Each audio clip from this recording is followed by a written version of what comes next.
8 দফা দাবি আদায়ে বিক্ষোভে কৃষি ডিপ্লোমা ইনস্টিটিউটের শিক্ষার্থীরা।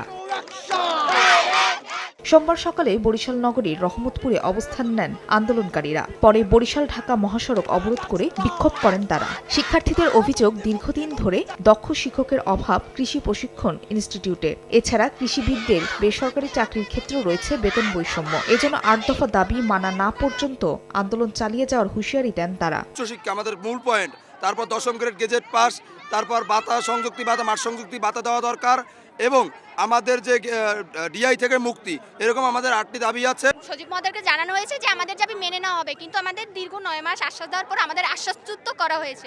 এদিকে সড়ক অবরোধে বন্ধ হয়ে যায় যান চলাচল। যানজটে ভোগান্তিতে পড়েন যাত্রী ও চালকরা। পরে 2 ঘণ্টা পর অবরোধ কর্মসূচি প্রত্যাহার করা হয়।